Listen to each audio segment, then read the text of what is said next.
The British rule over India began as it always does, in the most harmless yet meticulous way possible. In the 1600s, the East India Company was originally chartered to trade basic commodities such as silk, tea, salt, opium, and spices from India to Europe. Over time, the East India Company radically transformed itself from a trading company into an entity that controlled a massive empire in India.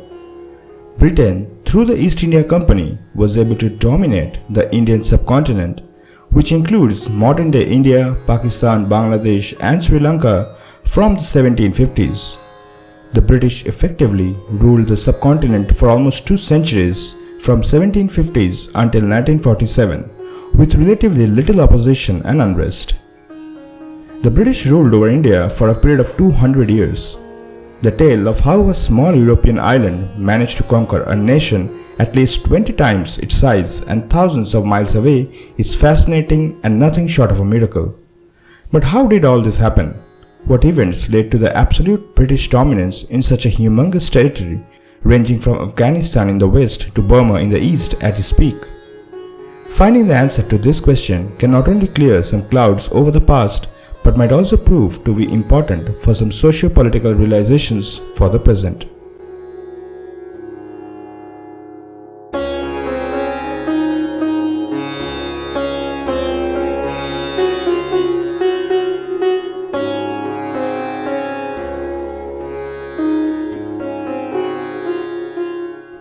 The Mughals, the once dominant power controlling the better position of the Indian subcontinent, witnessed a gradual decline in influence and might after the death of Aurangzeb.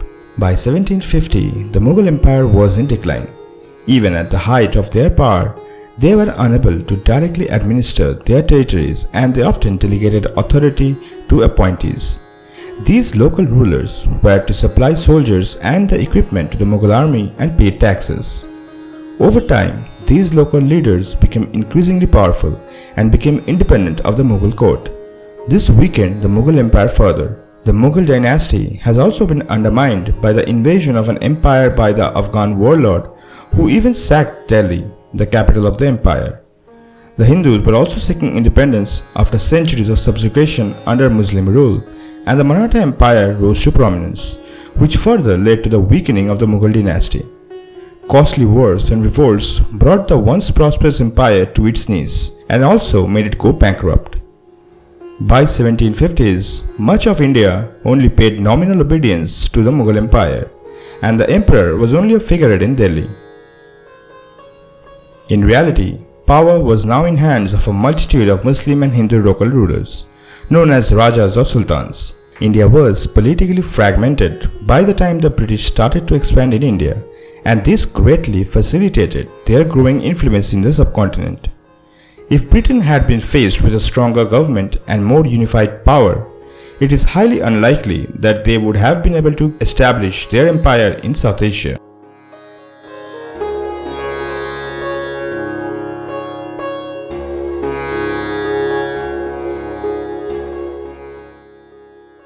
India was always a lucrative destination for British trading companies. John Mildenhall was a British explorer who was one of the first official ambassadors of the East India Company. He travelled to India as early as 1603, when the Mughal Empire was in its prime. The British first established trading posts in India in order to purchase spices that were much in demand in Britain and Europe. They first came to trade and not to conquer. The Anglo-Indian trade was monopolized by the East India Company. Over time, the company earned spectacular profits from the trade with India, and they became increasingly influential in the affairs of Britain as well. They eventually even established a private army, at first to defend its interests, but later they were used for offensive purposes. The East India Company had an army by the 1750s that was comprised of British officers and Indian soldiers. The forces of the company in the 1750s were led by Robert Clive. In 1757, Robert Clive, with the help of Mughal traitor Mir Jafar, defeated Siraj-ud-Dawla, the Nawab of Bengal, and his French allies at the Battle of Plassey. This victory turned the company into perhaps the strongest military and administrative power in India. This victory, earned through royal betrayal and treachery, planted the seeds of British rule in the Indian subcontinent.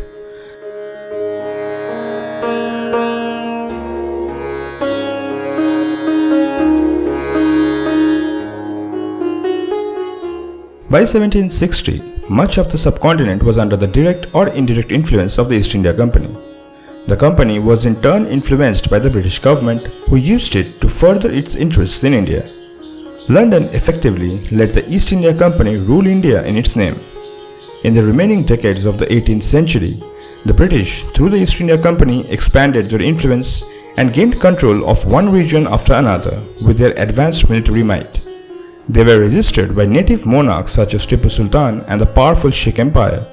But ultimately, disunity among Indian rulers and advanced weaponry of the foreign rulers was too much for the Indians to achieve a victory against. By 1800, the majority of the Indian subcontinent was under the de facto control of East India Company, which was supervised by the British government.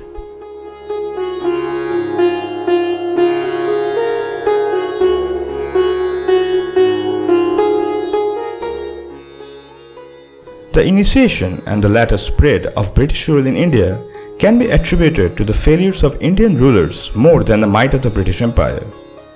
The fragmentation of the Mughal Empire meant that there was a great deal of instability over much of India. The local rulers fought each other relentlessly to assert dominance. Warfare was endemic in much of the subcontinent by the early decades of the 18th century. Many Indians welcomed the stability that the British brought, especially in the late 18th century, although they resented the various taxes that were imposed on them by the foreigners. The British adopted a clever strategy in India when it came to administering the new territories. They did not directly administer the majority of their new territories, at least at first. They often left the local rulers in place with all their privileges and wealth. They also did not interfere with the local land-owning elites. The British intended to rule through these elites. They used them to collect taxes and enforce law and order, and in return, they were allowed a measure of autonomy in their local areas. These tactics meant that many local Indian elites, both Hindu and Muslim, accepted British influence. Instead of simply annexing many of the states, they made an agreement with the local Rajas, Nawabs and Sultans.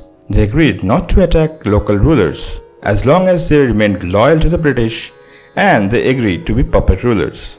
Most of these rulers, in order to hold on to their crown without a challenge, accepted these offers. This meant that many small states were bequeathed to the British upon the death of a ruler. The British also entered into treaties with the local rulers, which allowed them to peacefully absorb these territories. They would agree to station military forces in princely state and would not seek taxes but some territory. They also appointed a resident to advise the ruler. Slowly, the local rulers found that they were becoming mere puppets in the hands of the East India Company, and the British were gaining the lands and resources, sometimes even without fighting for it.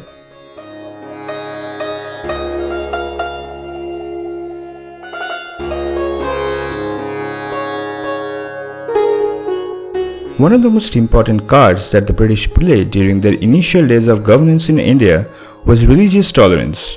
India was always a diverse country with people from all faiths living together. The British tolerated all the various creeds and beliefs in India. They did not seek to impose any religion or ideology on the Indians, and in a sense they revived the tolerant policies of many Indian rulers such as Ashoka, which were greatly missing during the rules of some of the Mughal rulers.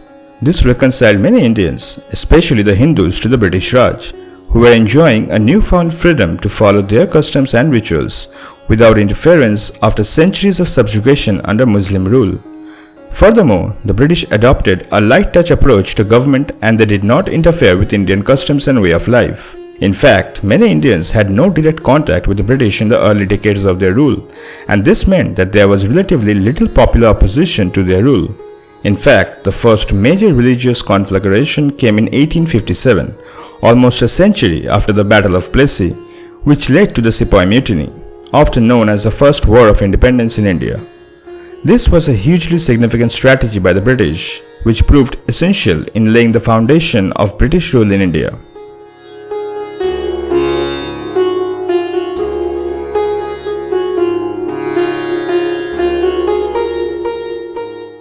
Indian nationalism is a modern phenomenon. In the 18th century, there was no real national identity in India. The many people in the Indian subcontinent did not regard themselves as so-called Indians. It was only in the 20th century that the people of subcontinent had a sense of belonging to a nation. The majority of people identified with their tribe, their clan and ethnic group or religion. This meant that the people of the subcontinent were divided among themselves. This allowed the British to use some of the natives to help them in running and governing the empire. The British East India Company regularly used native Indian troops in order to defend and expand territory in the subcontinent. Without these Indian troops, it is highly unlikely that the British would have ever been possible to establish their ascendancy in the subcontinent. It was also a factor in the conquest of large areas of Asia and Africa by the Europeans at this time and later. Furthermore, because there was a lack of unity among the Indians, they were more than willing to work with the British and to betray each other. The victory of British at the Battle of Plassey was due to the treachery of one of the Nawab of Bengal's ally. At one time or another, the various local rulers were allied with the British as they pursued their own political interests. The lack of any national unity meant that the British were able to adopt a classic divide and rule policy. All this greatly facilitated the British takeover of the lands of India until they had assumed a preeminence in the subcontinent.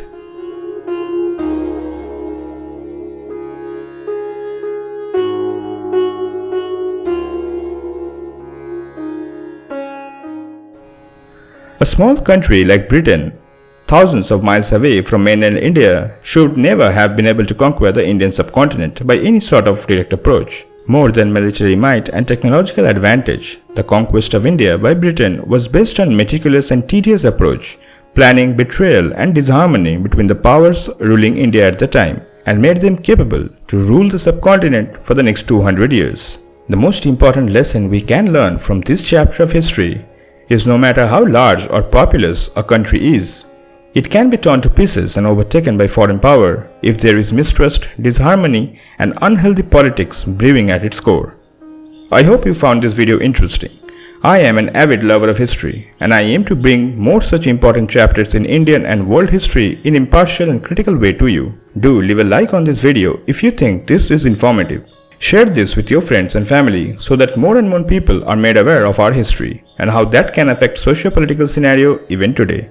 Stay informed, stay curious, and I'll see you on the next one.